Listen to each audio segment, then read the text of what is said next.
چیزیں میں نے بیت المال سے لی تھی اور آج مرنے سے پہلے بیت المال کو واپس لوٹا رہا ہوں۔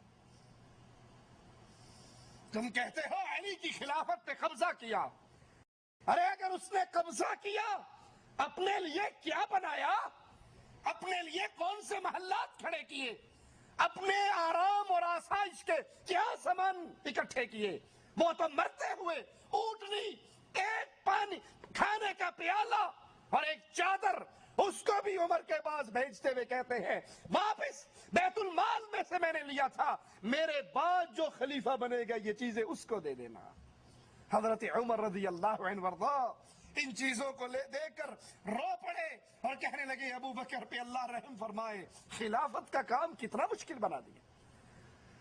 جو بیت المال کا پیالہ بھی اپنے گھر چھوڑ کر نہ مرا، جو بیت المال کی اونٹنی اپنے دروازے میں بندی ہوئی چھوڑ کر نہ مرا، جو ایک چادر بیت المال کی واپس دے کر مرا، تم اس کے خلاف زبان نکالتے ہو؟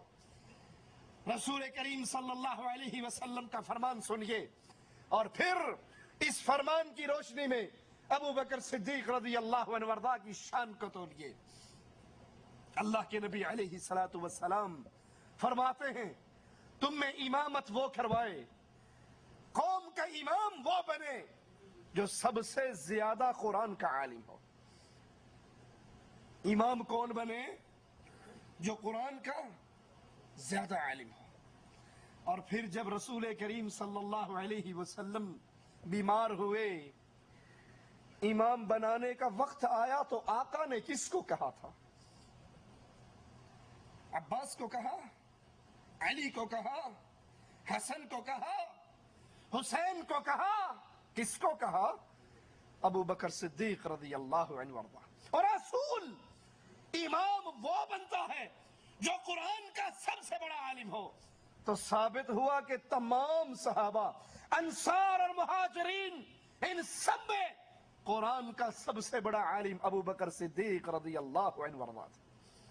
اسی لیے جب قرآن کی یہ سورت نازل ہوئی تھی اذا جاء نصر اللہ والفتح ورأيت الناس يدخلون في دین اللہ افواجا، ابو بکر صدیق اس سورت کو سنتے ہیں اور کہتے ہیں اے نبی میرے ماں باپ آپ پہ قربان ہو جائے۔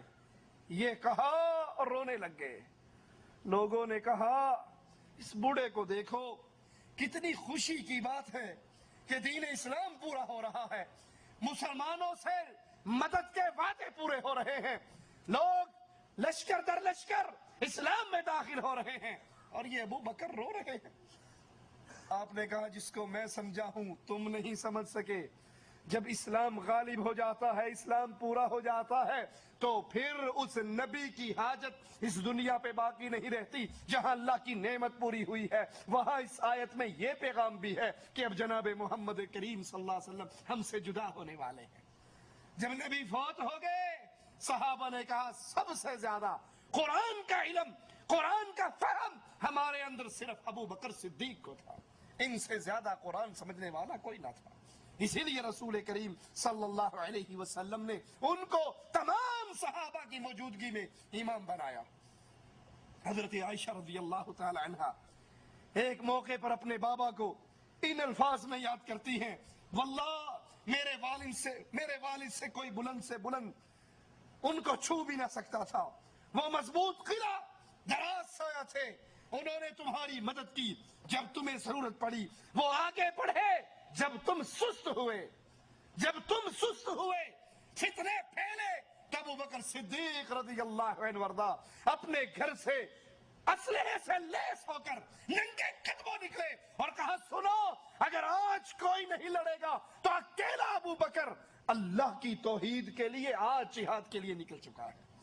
حضرت علی سوار ہو کے پیچھے گئے، خلیفۃ المسلمین واپس آ جائیے، اگر آپ کو کچھ ہو گیا پھر خلافت کا نظام دوبارہ قائم نہ ہو سکے گا۔ تمہاری مان لے کہ اہل بیت کی دشمنی تھی ابو بکر سے، تو جب ابو بکر جہاد کے لیے نکل رہے تھے حضرت علی کو تو کہنا چاہیے نا چھیتی جاوے جان چھوٹے، میرا راستہ صاف ہوئے، وہ پیچھے کیوں گئے تھے؟ انہوں نے منتیں کیوں کی تھی؟ وہ واپس لے کر کیوں آئے تھے؟ تم جھوٹ بولتے ہو، علی سچ کہتے ہیں۔ علی اور صحابہ کی محبتیں تھی، پیار تھا، اسی لیے حضرت علی ابو بکر صدیق کے پیچھے نکلے۔ حضرت عائشہ فرماتی ہے بچپن، جوانی، بڑھاپے میں میرے بابا قریش کے نامور مردوں میں سے تھے، وہ محتاجوں کی مدد کرتے، وہ اسیروں کو رہائی دلاتے، ان کا تعلق اللہ سے بہت قوی تھا، یہاں تک کہ انہوں نے اپنے گھر میں مسجد بنائی تھی۔ ابو بکر صدیق رضی اللہ عنہ وارضا اپنے گھر کی مسجد میں قرآن کی تلاوت کرتے، کفار کے نوجوان آپ کا قرآن سنتے۔ اللہ سے اتنی محبت، اپنے گھر کے اندر مسجد بنائی۔ باطل پرستوں نے توحید کو مٹایا تو ابو بکر صدیق رضی اللہ عنہ وارضا نے اس کو زندہ کیا، اس کو قائم کیا۔ عائشہ فرماتی ہے میرے بابا کا ایمان کفار پہ بہت بھاری تھا، قریش نے ان کی طرف کمانیں کھڑی کی، اپنے تیر سوتے، انہوں نے سارے حربے استعمال کر لیے، لیکن میرے بابا کو دین اسلام کی تبلیغ سے باز نہ کر سکے۔ اور اللہ میرے بابا سے اتنا راضی ہوا کہ اللہ نے اپنے رسول پہ خرچ کرنے کے لیے ابو بکر کے مال کو پسند کیا۔ نبی پہ جہاں خرچے کا معاملہ آتا ابو بکر صدیق خرچ کرنے میں سب سے آگے ہوتے۔ اور وفات رسول کے بعد جب شیطان اپنے لشکروں کے ساتھ مسلمانوں پہ حملہ آور ہوا، کوئی مرتد ہو رہا ہے، کوئی زکوٰۃ کا انکار کر رہا ہے، تو حضرت عائشہ رضی اللہ تعالی عنہا فرماتی ہے یہ میرے بابا تھے جنہوں نے تلوار کی، جہاد کی تلوار کو بلند کیا۔ عمر جیسی ہستی کو بھی جواب میں کہا اگر یہ وہ ایک رسی جس سے اونٹ کو باندھا جاتا ہے نبی کو دیا کرتے تھے، زکوٰۃ میں مجھے نہیں دیں گے، اس ایک رسی کے لینے کے لیے بھی میں ان سے جہاد کروں گا۔ ابو بکر وہ عظیم ہستی جس کی وفات سے ایک خلا بنا تو اس کو پر کرنے کے لیے اپنی جیسی ہی سیرت اور کردار والے عمر بن خطاب کو اس مقام پر فائز کیا۔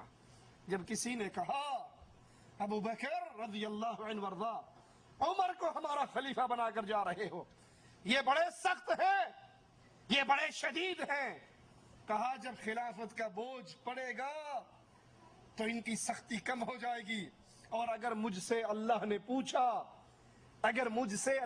پوچھا مسلمانوں کا معاملہ کس کے حوالے کر کے آئے ہو، میں کہوں گا اللہ اپنے بعد تیرے نبی کے صحابہ میں سب سے افضل عمر ابن خطاب کو اپنے نبی کے صحابہ کا معاملہ دے کر آیا۔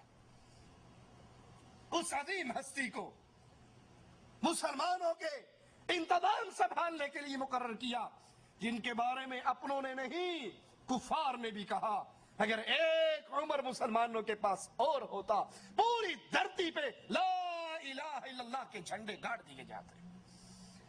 مبارک ہو وہ ماں جس ماں کے پیٹ میں ابو بکر جیسا بیٹا رہا، مبارک ہو وہ ماں جس نے ابو بکر جیسے بیٹے کو دودھ پلایا اور جس نے توحید کو قائم کیا، شرک کو مٹایا۔ پھر دنیا نے اپنے خزانے الٹ دیے، دنیا ابو بکر کے سامنے آتی اور ابو بکر ان سے اپنے چہرے کو موڑ لیتے۔ حضرت عائشہ یہ تقریر کر کے کہتی ہیں مجھے بتاؤ کس دن کی وجہ سے تم میرے بابا کو گالی دیتے ہو، میرے بابا کی زندگی کا کون سا وہ جرم ہے جس کی بنا پر تم اس کو برا کہتے ہو؟ وہ تو ساری عمر اپنے نبی اور اپنے اللہ کی محبت میں اور ان کی لائی ہوئی شریعت کے پھیلانے میں گزار کر گئے۔ ابو بکر صدیق رضی اللہ عنہ وارضا مسلمانوں کو دین کی دعوت دینے والے، مسلمانوں کو تلقین کرنے والے۔